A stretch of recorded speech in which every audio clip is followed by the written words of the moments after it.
Welcome to Plans Are Booked, a podcast for every reader. I'm Molly Geller. I'm Stephanie Blackburn. And I'm Caitlin Madison. Welcome to episode 104. I don't have anything for 104, but the Patriots are going to the Super Bowl. What? Also, I feel a little old. I had a moment of feeling a little old because obviously we remember when Vrabel was on the Patriots and went to the Super Bowl. And now he's the coach. And like Drake May is like half my age. He's like 23 years old and is going to the Super Bowl. And I'm like, there's just these moments where I'm like, wow, like I could easily be their mom, like easily.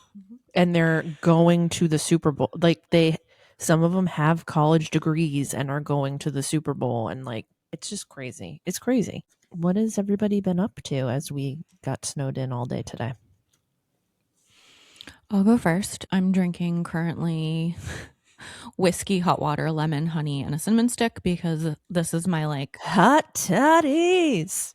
If I'm not feeling well or right now where I'm just like mentally not in a good, completely exhausted space. So I needed some healthy beverage. I think I'm gonna crack a drink soon because I wanted to do like a little fun snowed in day drinking earlier, but then I realized I needed to operate heavy equipment. So I was like, oh, bad idea. And then because my brother and I were like having a strategy session about like, okay, this is a lot of snow. What can our snow blowers handle? What time should I go break it out? Then I was trying to be strategic about, okay, we're podcasting tonight, so maybe I'll sneak out at halftime and do it, which I did. But yeah, it's a lot of goddamn snow. I'm not gonna lie about it. This is the biggest snowstorm I think we've had in like 4 or 5 years probably. And I'm just super grateful that it's not like super slushy. It's not like 100% fluffy, but it's like, oh, it's pretty light. It's a lot lighter than I thought it was going to be because then they said we were going to get a wintry mix at one point, which hasn't happened at my house yet. And if that does happen, that's a shit show because it gets caked in the people don't care. We don't have to talk about this. People know what it is. People that are from here, maybe people who aren't from here find it interesting that my snowblower gets caked with slushy snow, but it's probably not that riveting to them. I saw that you're dog sitting. I am. I actually just trudged over here from there. Luckily this morning I had come over here to home and grabbed my snowboarding goggles, and I already had my snowboarding jacket, which is fantastic. Also got snow pants. So I'm good out there, even though it is like 100 yards straight shot. But they've been plowing like once an hour, and like 4 inches is back on the ground by the time they come around again. Yeah. But what I did today is I started watching Finding Her Edge on I'm Netflix. also watching it. Oh, did that come out this weekend? No, it came out I think like last Thursday, but I mistakenly thought it was a movie. It's not. It's 8 episodes. It's a TV show. Yeah. I knew it was a show. Based on a book. Did you guys watch that other skating show a few Spinning years Out. ago? Yes. Of course we did. I think Spinning Out is better because it was grittier. There was a lot of trauma happening in that show. This is like a lighter. Oh. Still great in the middle of a snowstorm. Yeah, that's fair. You know? I have a lot of movies to watch that I haven't done yet. I left caught up on The Pit. Hold on, sorry. Before we move on from Finding Her Edge, I'm about to start episode 5 of 8. Mm-hmm. It took me until the credits of episode 4 to learn that it was based on a book. I somehow missed that in all of the previous parts. And also the actress who is playing one of the lead characters, Adriana, she looks to me like a young Jennifer Lawrence. And I can't unsee it. Yeah, she does. Also, the dad is definitely not old enough to be a dad because he looks younger than us. Yeah. He reminds me actually of Dave Annabelle from Brothers and Sisters. Yes. I love Dave Annabelle. If you guys don't watch Lioness, do you guys watch Lioness? Because I don't have, what is that on God, Paramount? it's worth signing up for Paramount for like a month or whatever and crushing a bunch of shows, but Lioness is really, really good. Totally snuck up on me. I feel like nobody talks about it. Zoe Saldana is in it. And the Lioness program is a real program in the military where they have like basically women that are special ops, essentially. They send them into places where they want intel on drug cartel people or people that are politically like, are terrorists, things like that. And they have these women befriend the sisters, the wives, the girlfriends of whoever they're trying to get intel on. It is so good. And so then like the show, so Zoe Saladna has been a lioness before, but now she's like in charge of the program with Nicole Kidman. And the two of them essentially are like boots on the ground, and they have a team. Like if something goes south and they think that their lioness is like made, they have like an extraction team that's like ready like in a minute, and these people are complete badasses. And it's a really, really good show. And Dave Annabelle plays Zoe Saladna's surgeon husband. Yeah, it's pretty hot. I'm not going to lie. Well, I have Paramount stuff, so you can come over and we can watch it. Fantastic. Wait, I have one more thing. Oh, please. Can we talk about Jodie Sawyer in this episode of The Pit? Because the entire episode, I was just thinking, turn out Jodie. When she walked into the scene, I was like, why do I know that voice? And it took me a second. I was like, oh my God, she's from Center Stage. And how did she get to the pit? She is Center Stage. She's not even from the Center Stage. She is Center Stage. Yeah, she's still adorable. I'm not going to lie. She's an adorable person. Just petite, and seems like she cares about people. And yeah, she was very cute on the pit. What else went on this week? Weird week. It like when you work in an office, it's open 4 days and then there's a Monday holiday. It becomes a 3-day week. My brother threw his back out, so he worked one of the 3 days, and I just have been rearranging the schedule ever since. And now we're snowed in, and tomorrow we're not working. So it's just been like a lot of behind the scenes, moving things around, feeling a little unsettled. And then it was one of those things where it was like, man, it better snow, because like if we canceled work and like we get 5 inches, like everyone's going to be the patients are going to be annoyed. We're going to be annoyed. It's just going to be a whole thing. I've done 3 Lego sets this week.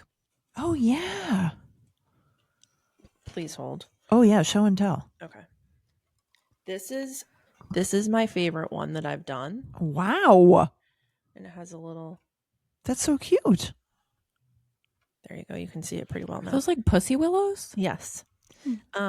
This was my favorite one to do. So the way that I see it is with Legos, they're either aggravating because like maybe there's a lot of the same color and you're having to, and the pieces, you're trying to organize it and it's like a pain in the ass. Some of it is very repetitive. So like if you're doing like an orchid or something, then you're doing like 10 of the same thing and it gets a little boring. And then some of them are, the thing that's hardest for me usually is like taking all the pieces and then like putting it together, like the assembly part, like, because you make each of the individual things and then you have to put it all together and make it look like the picture. And that's usually the tricky part, because I realize that I goofed something up along the way, or I'm missing a piece, or whatever it might be. Can I ask a question? Because Yes. something just popped into my mind. Yes. Theoretically speaking, Yes. what would be like the largest Lego that you would be okay doing? Okay. Like pieces wise. Well, it's funny you should say that, because I got the Creel house, which is from Stranger Things, and I'm going to tell you how many pieces that is in just a moment. It's a lot. I'm working my way up to it, because right now the largest one I've done, it's going for like $400 on eBay. Damn. The largest one I've done so far is 500 pieces, and the Creel house is 2,600. Whoa. Yeah. So I'm like trying to work my way up to that. But now I'm realizing that you get the like booklet with the instructions and then the bags are labeled. And I'm starting to realize like, do bags 1 and 2 and take a break. And then if you don't go back to it the next day, like it's fine. You know what I mean? Like, because I was doing these smaller sets, I was like, I'm going to get it done in one night. And it's like, you don't have to do that. And like when you do the bigger sets, you can't do that. I think my back would break if I tried to do a 2,500 piece set in one day. So yeah, but it's I like the organization of it. I like the relaxation of it. I've been putting my phone away for like 2 hours and just like doing a Lego, and that's been like a really healthy choice. Do you know what this is reminding me of? What? When you gifted me that book nook that took me an entire yeah. day to do and gave me splinters. Yep. That was really cool. I don't know if I would ever, knowing what you went through to build that, I don't think I would ever do one. They have some really cool ones out I now. know and they I do. love them, I and know I'm they like, do. I don't think I can. And I like, it's just, it's been, the Lego thing's been interesting because at first it was very frustrating, and like, I'm not a good like spatial learning person. And so like, sometimes if something's supposed to be, you need to have two pieces and they wing out a certain way or whatever, I have to like really look at it multiple times because I'm like, I think I did this in the reverse or whatever. So some of that is a little tedious, but for the most part, it's like I'm just zoning out and not thinking about other things, and that's been really nice. Super nice. And just walking my dog and doing my things and trying to, I'm not even trying to stay positive at this point because like I don't think I can. I'm just like trying to stay informed and neutral is kind of where I think I'm like bobbing on the water right now because I want to know what's going on, but I don't want to be mega depressed. So it's like I check on things, and then instead of scrolling over the same video and the same article topic like 27 times, I then like put my phone someplace. I'm like, okay, I know what happened today. Put it away. Do a Lego, take out a book, whatever. Because otherwise, whoa, baby, it could get bad. And that's basically, I mean, for January, that's about all I got.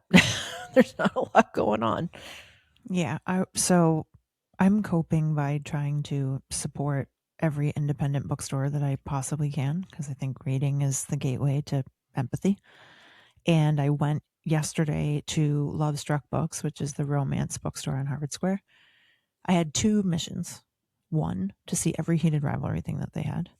And two, to see if I could order Stephanie's book there because now, listeners, Stephanie's book is on something called Ingram Spark, which means that independent books, well, all bookstores can order her book and have it delivered to them for you. So I wanted to test that out in the wild. So first, on All Things Heated Rivalry, they have the most massive stock of Game Changers books I've seen in any store. They had multiple copies of every single book in the series. They also had the Rachel Reed standalone books. Then they had a merch, almost like in the shape of a Christmas tree bookcase that was covered in things. And I will show you just the things that I bought for myself. I was extremely restrained.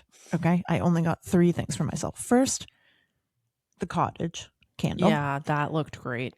Which smells of balsam fir and is delightful. Just because it's beyond Christmas doesn't mean that you have to give up on that smell. Number 2, I got myself 2 stickers. One, the blueberry banana socks. Yep. I thought it was going to be a loon. It's not a loon. Wait till you see the second one. I didn't even know anyone was making stickers of this. Oh, in case you're listening to this on audio only, this is a keychain that says 1221, which is the room number. I also got some stuff for friends who made requests who live in more remote places who do not have access to these kinds of things. But the surprise item, they had a tote bag that said in beautiful script, "We didn't even kiss." And it really took all of my self-control not to purchase it. I might go back for it, but right now it's just living its life on that merch table. But what was so cool is it was the day before the snowstorm. A lot of people were already hunkering down just in anticipation. And I wondered what it would be like there. Packed. People down every aisle, people in the cafe. I was there when the cafe turned over to the wine bar for the evening, every seat full. Like, it was so awesome to see people supporting this indie bookstore, filling it on a day where the feels like temperature was -2. It just was very uplifting. And the whole hour and a half I was in there, I didn't think about the news one time. It just was like this lovely cocoon of fellow readers and people who were just excited to support somewhere local. So if you need a break from the doom scrolling and the heartbreak and the sadness and the rage, I highly suggest walking into your local bookstore. It just might be the thing that suits you. The Love Struck wine situation where I can like get a glass of wine and then walk around and look at books. Chef's kiss. Yeah. It's so Agreed. good. It's Big so time. good. And I brought my friend Bree there and she was like, we don't have to like sit down with this. I'm like, no. I asked because I was worried that I was like going to be going rogue. I was like, nope, we can roam around with these. And she was like, holy moly. It's just the best. It's the best. I don't know who they must have known to get that liquor license because I'm sure in Massachusetts, are you kidding? It's quite impressive what they have going on over there. Plus George Agreed. Howell, the best coffee. The best. I did have a red velvet. I guess it's not a mocha, but it's like a hot coffee drink that's meant to taste like red velvet. It tasted like a mocha that had red sprinkles on it, but I wasn't mad. It was like a Yeah. adorable. They tried. You know, it's their signature cafe drink. It's very adorable, and I won't be paying $6.50 for it again. But it was fun to experience it and warm up and chitty chat with my gal pals, and then walk around and buy Hated Ravelry stuff. It was delightful. Awesome. I love that. We're almost through January. I'm so glad. I'm so glad. It's been, I mean, January is always like a big come down month from like holidays and it's the start of the year and like, you know, resolutions and getting back into the rhythm of not being on vacation and all See, of but that. if you pictured the year I did, the way Oh, we know how right. you picture the year. we're still really high in my. Oh, Lordy. Time's not a flat circle for Steph, that's for sure. I got my nails done the other day and I thought they came out really cute. They are really cute. I saw that on Instagram and I thought Thank you made you. a great choice. Thank you. So the picture that I showed her, in the photo, the person had a heart on every single, like this milky white background, but a heart on every single finger. And every finger had a different colored heart. And I was like, that is too much for me. I can't, that's a lot. And she was like, oh, we would never do that. That's not you. I'm like, okay, great. So then we came up with a compromise. So then she's like outlining it in the hearts in the silver. And I was like, I mean, can we just like add a little silver to the tips while we're at it? And she was like, yeah, we can. So we had a great time. She's a student. I love talking to her about school. She just had an interview with an art gallery to have an internship there. She's like making it happen. I find her very impressive. She takes like 3 classes at a time, works full time, lives with her sister. English is her second language. She's like a boss. I love her. So anyways, yeah, we had fun with that. I was like, what fun thing can I do after I swept my garage, went to the grocery store, got gas at Costco, took my dog for like 3 walks. I was like, I need to do something like fun. Like I'm just in like chore mode getting ready for this storm and I want to do something fun. And so that's what I did. Love it. Should we get into our book? Yes, let's. Steph, why don't you introduce this to us because you were the first one to read it and this is a sneak peek special. Yeah, remind me what it says on it for when it comes out, March 30th? March 31st, 2026. It's still a ways out, but it'll sneak up on us. I know. This is Upward Bound by Woody Brown. I heard about this back in August on a work newsletter about upcoming books and added it to my Goodreads because where would I be in the book world if I didn't have a list compiled? It is written by a nonverbal autistic man who has graduated from, remind me what it says inside. Did he go to UCLA, I think? I thought it was Columbia. Both. He went to UCLA for undergrad, and then he got his MFA in creative writing at Columbia. Yeah. And I think that I was just wowed by that and was like, okay, let's add that to the list. And then, I don't know, maybe I've had some books recently that I've read that had like great acclaim and I haven't finished because I was sort of like, I don't know if I think this is too high for what I was hoping was. So I went into this with just like No expectations. It's a thin book. Hopefully, I'm going to enjoy it. I am not hoping for anything other than to like learn something, maybe feel something. And I did both. It is a story told from multiple perspectives about a daycare facility for adults who are nonverbal or autistic or have cerebral palsy. And, you know, they have all different living situations, but they go to this place during the day and they are taken care of by this whole crew of people who are, you know, some are better than others. And it is about their inner stories over the course of this summer. It's about a couple of the people who are clients there. It's about a couple of the workers.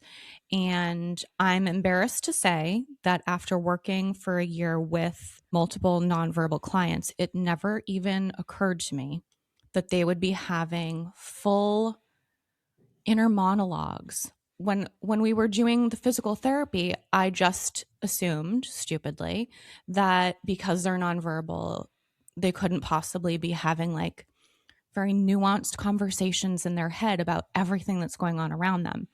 This book, it made me laugh, it made me cry, it made me angry. And I think that everyone needs to read this just to understand other people's perspectives. When maybe, like myself, you've just sort of assumed a certain thing about a type of person. Yeah, that's what I'm going to start off saying. I read this book right after Steph, and I knew that she felt like it should be required reading, which anytime she says that about anything, I'm like, oh, okay. This book reminded me of how I felt after I watched the movie Sound of Metal, in which Riz Ahmed plays a drummer who loses his hearing. And that movie, for some reason, was the first time I really got as close a look as I could without losing my own hearing about what that kind of transition might be like for someone. In reading this, it was the closest I felt to understanding what it must feel like to want to express yourself verbally and not be able to. And I think because the writing is so smart and the description of the inner monologues, the emotions, or wanting to explain to a caregiver at the daycare center or a parent or a peer why that individual person is, let's say, repeatedly tapping their foot or is trying to elope from the daycare center or whatever the case may be. The way that the book is written, you get full explanations for why people are behaving in certain ways that to an outsider who doesn't live inside their brain may not ever be able to understand. And I think the reason, I know from reading the acknowledgments, the reason that the book is told from all these perspectives, the parents, the patients, the caregivers, is because he wanted people to understand what it's like to be every part of that ecosystem of people who are in these kinds of facilities. I loved that choice. Easily every chapter could have been about a different patient, and it still would have been riveting. But I appreciated all of the different perspectives. And there's one particular scene where he's describing all of the parents are hanging out having like a wine night, and nobody bothers to think that he can overhear the conversation that they're having. And they're just venting about how hard it is and about accidents that are happening or scary moments or routines they've had to adjust, with no regard for the fact that he is part of this group that they're speaking so negatively about. And I think that must happen often, that just because you can't verbally respond, the people around you assume that you also can't take it in, which isn't the truth for everyone. And I think if you have never met someone who's nonverbal, this book will be extremely eye-opening. I have so many things to say about this book. I don't really know where I want to start. So, the summer camp that I worked at from ages 19 to 29 somehow developed a really nice relationship with this place called the New England Center for Children. And the New England Center for Children is a place for students who are it's kind of like a liaison type of place. Like it's had a lot of different, it wears a lot of different hats for a lot of different families. But in the capacity that I knew it at the time was, if students, like a nonverbal student, for example, was on a 365 individual education plan, meaning that it's not just for the 180 days that they're physically in school, but it's like every day of their life they're working towards a goal. Some of those goals would be physical, like getting exercise, or like starting a the nonverbal people not so much, but starting a conversation with somebody, or getting somebody's attention, or initiating anything with anybody else. And those goals could be achieved at a summer camp. And so they would come with a one-to-one aide who would join a typical camp group and kind of go around. And as the student maybe needed breaks in the day, or like things, if they were like upset about something or whatever, they would just like kind of break off and do their own thing and then rejoin the group when they could. And so that was like my first experience with, in like an educational setting, working with people like that. My best friend's sister has a nonverbal diagnosis and is autistic, and she, in the last like decade or so, has started working with a speech pathologist and is able to use an iPad to communicate writing and thoughts. And some of the things that she has come up with have been incredibly eloquent.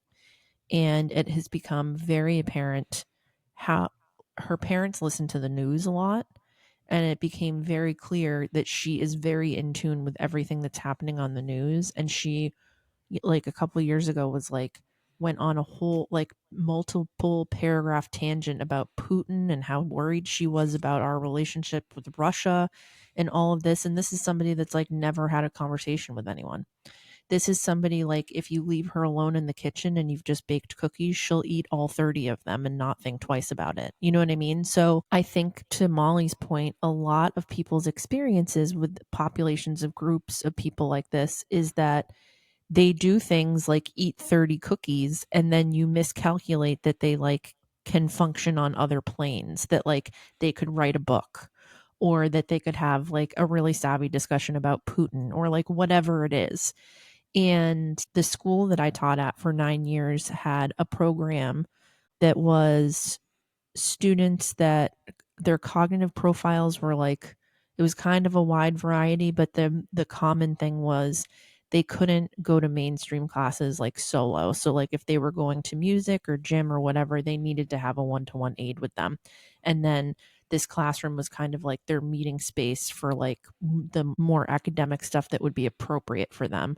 And a lot of these kids had iPads to use for communication, and they would have like pictures and symbols on the iPad so that when they went to the cafeteria, they could press on pizza and salad, and that the iPad would say pizza and salad, etc. And they had one of the things that like really made me smile is, and I was like hoping this would happen in the book, but it didn't. They had this thing called Wildcat Cafe. The Wildcat was like our mascot at school. And on Wednesday mornings, you would get a Google form, and the Google form would say, their classroom had a kitchen. The Google form would say, this is what we're making this week. We have hot chocolate, coffee, and we're making pancakes, or we're making muffins. And also we're going to have Rice Krispie treats. And the teachers could order what they wanted. And they had a cart with like a cash register on it and all of their baked goods and their hot cocoa and everything. And they'd be like, the Wildcat Cafe has arrived. And everybody had like a job of like food delivery, figuring out the money, like doing all these things. And I kept waiting for them to be like, in the book, like take these adults to go like do something that's not just walk around Target, which is what they do in the book. Because these kids, like there was one girl, and she was like, I'm the dancer this week. And like she would just like jazz dance like while you got your delivery of food. And one of the other kids would shake his head and be like, she made that job up. That's not a real job. And would like give her sass about it. And like it was just the Wildcat Cafe, like no matter what you were doing, like it would bring a smile to your face like every single time. And I feel like once people age out of school, which typically is age 22. It's older. It's not 18 like a typical high school person.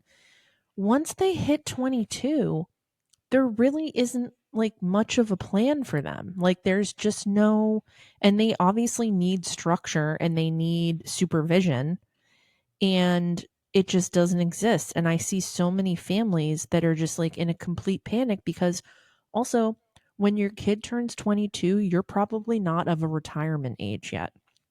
And so as I was reading this book, I was like, this is so, everything about this is so real. It's so upfront. It's so, even the girl that was the lifeguard, and she's like, I totally goofed up on the first day and I ended up really loving all these people. And I can't believe the things that I thought when I'm like ashamed of how I felt and what I assumed about them. So, along with what Steph said about like how everybody should read this book, you should read this book and then you should like volunteer somewhere with people who are different than you.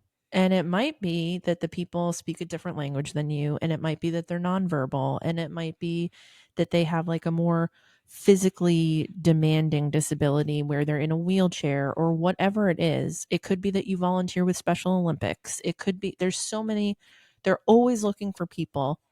And it's so important to know about other types of people. And I feel like as a country, we're kind of in a spot where nobody cares about these people right now. Nobody that's in a position of power cares about these people because a lot of people that have these disabilities and are adults and can't have jobs, they rely on government aid to be able to live their lives. And I'm really worried that we're losing sight on that. And there already are really limited resources for people. Like I know a lot of people that their adult disabled children live with them because they're where they live, there aren't other places for them to go.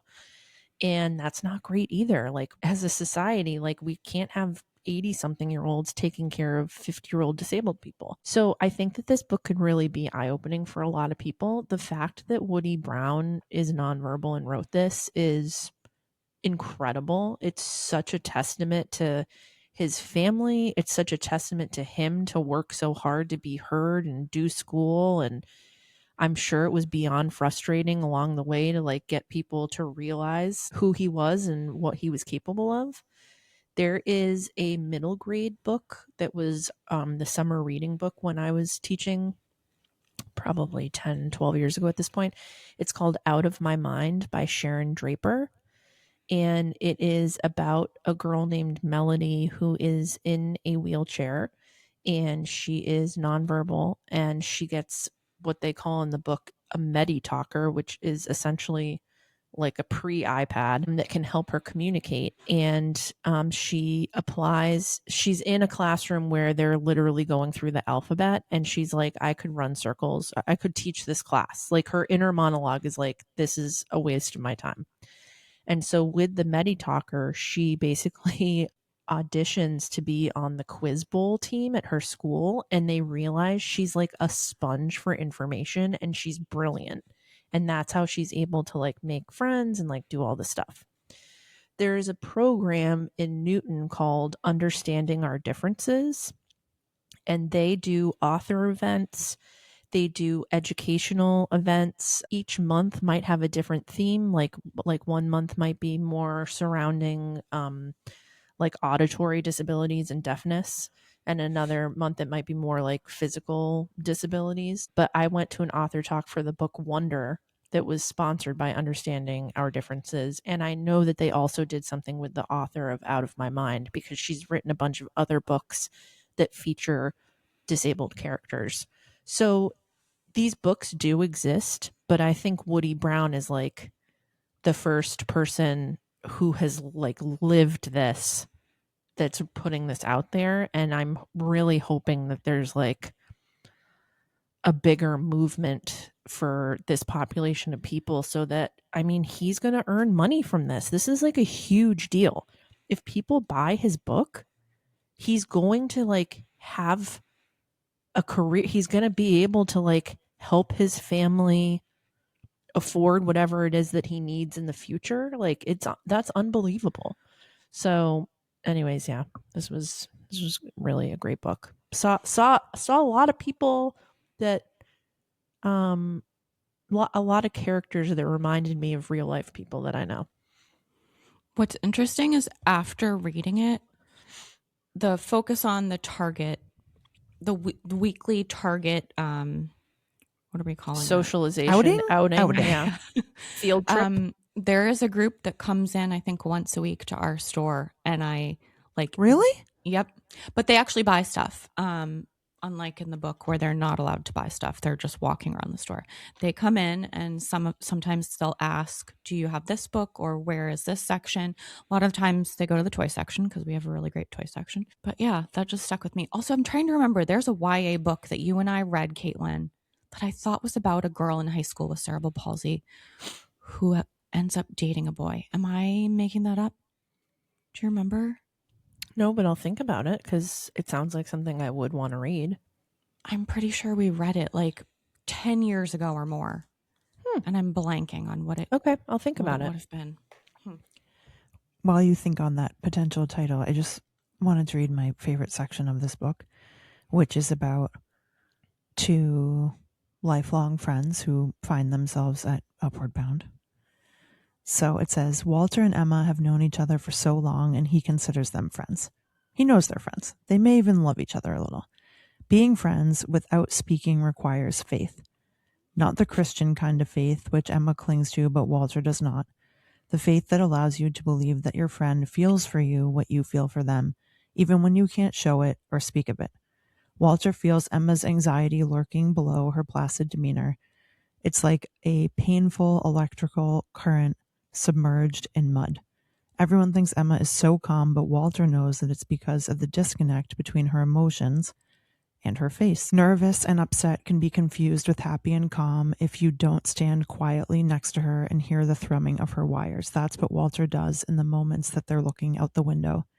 He listens with all his heart. Walter's pretty sure that Emma is also listening to him.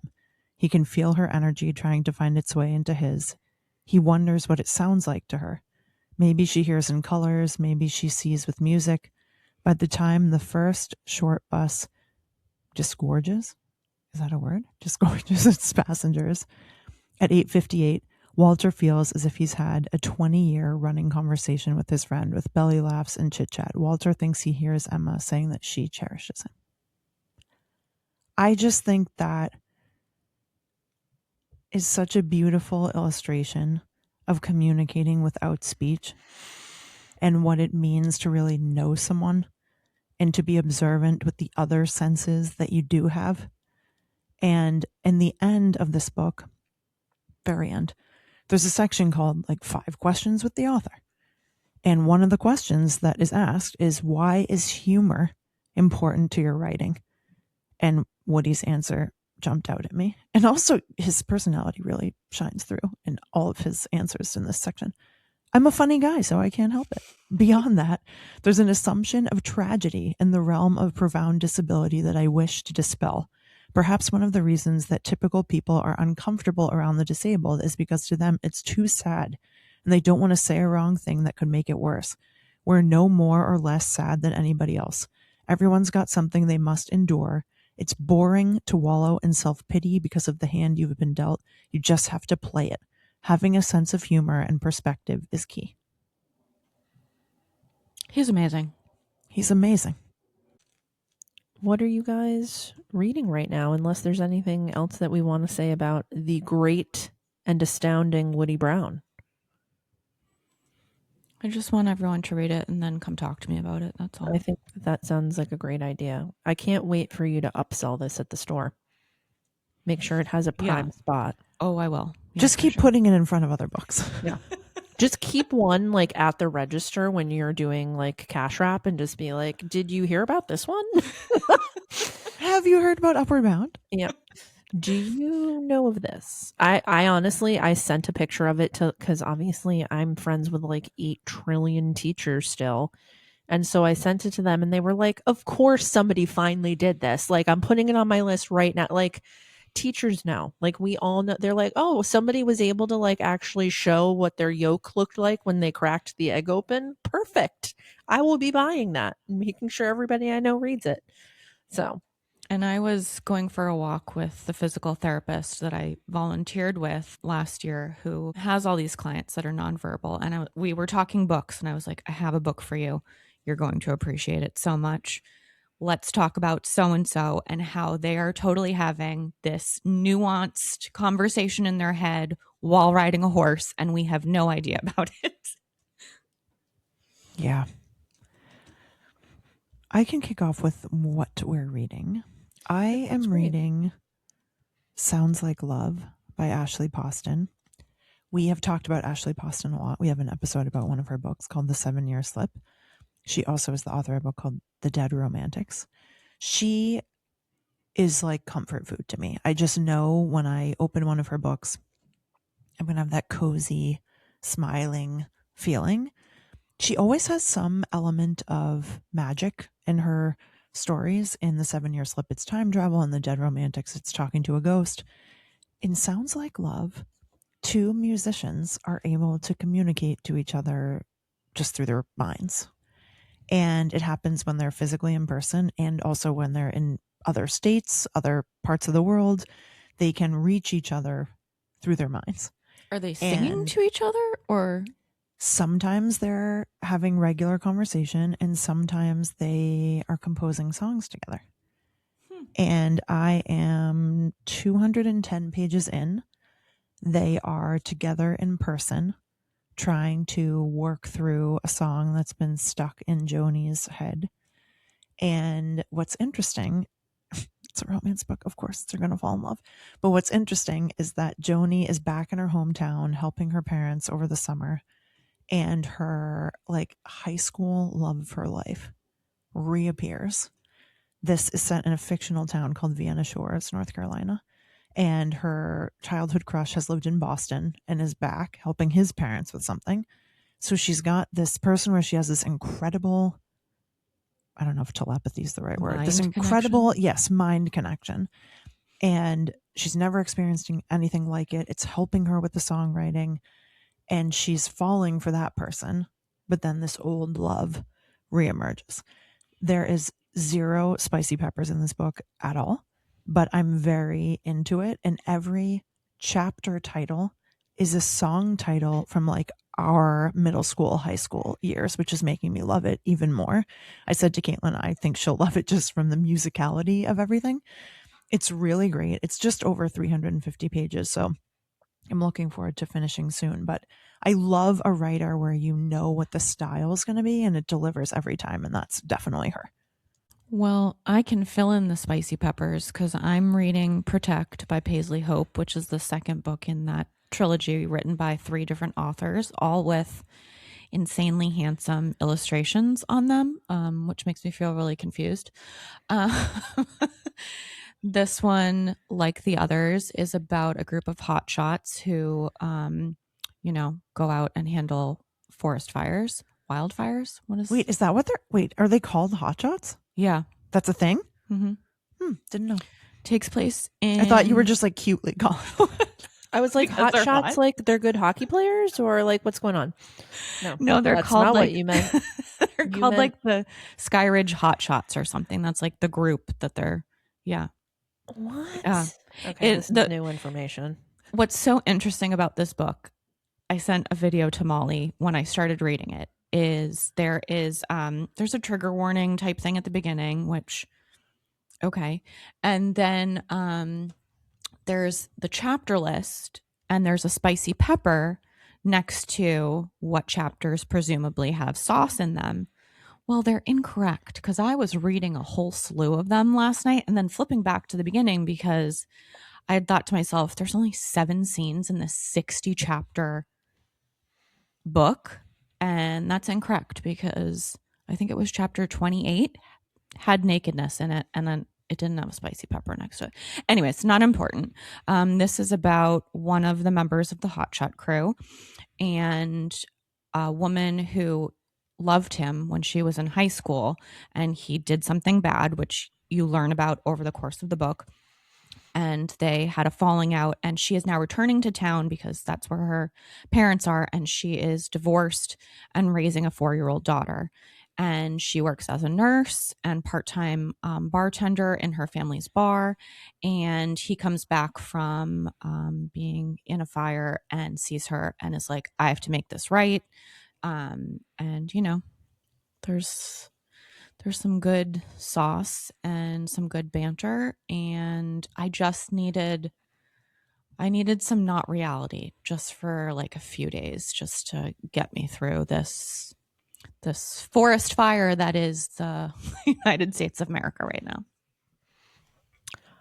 I went a different route.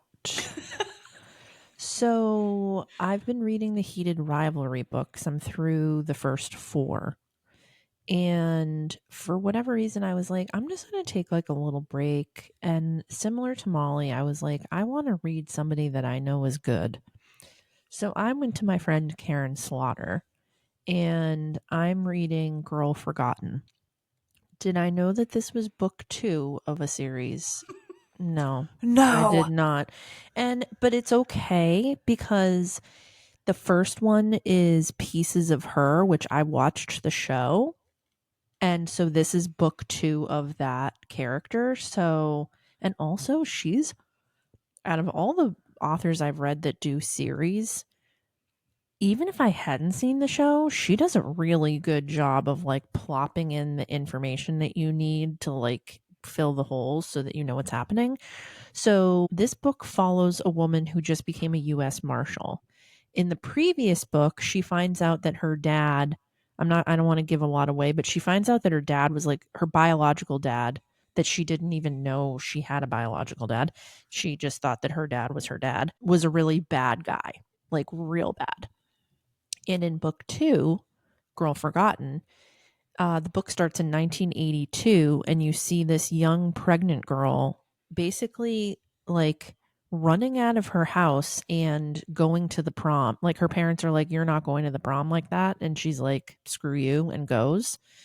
And she has a group of friends that kind of reminds me of like the snotty academics in A Secret History by Donna Tartt, who like think they're revolutionary, but they all have like trust funds and like they're just like talking a big talk.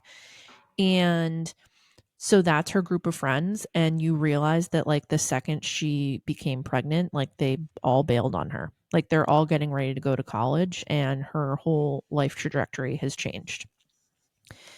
And she ends up dying and her baby lives. And then we flash forward to the current timeline, and this woman has just become a U.S. Marshal, and she's basically tasked with doing like security and surveillance for this retired judge who was a Reagan appointee. And the judge that she's protecting is the girl from the 80s timeline's mom. And she's getting death threats, and all this other stuff is going on. And it seems like really sus. And I'm like looking forward to connecting the dots and finding out what the heck it is that's going on. But Karen Slaughter, man, she is so good. I mean, I sat down and like, I was like, I'm just going to read for like 20 minutes. And then like 80 pages later, I was like, oh, I need to like move on to my next thing that I was going to do. But she's just that good. She's really Love good. that. I'm a little bummed that I'm on book 2 by accident, but I'm recovering. Love that. Listeners, if you want to follow along with all the books we talked about today and to future support Woody Brown when this book is out for the masses, join us on Instagram. We're at Plans Are Booked. We share all the titles of all the books that we mention in every episode. You can write to us. We are plansarebooked@gmail.com. If you liked what you heard today, or you've been enjoying all of our Heated Rivalry debriefs, you can leave us a 5-star review on Apple Podcasts or Spotify. Really helps people find the show. And until next time, our plans are booked.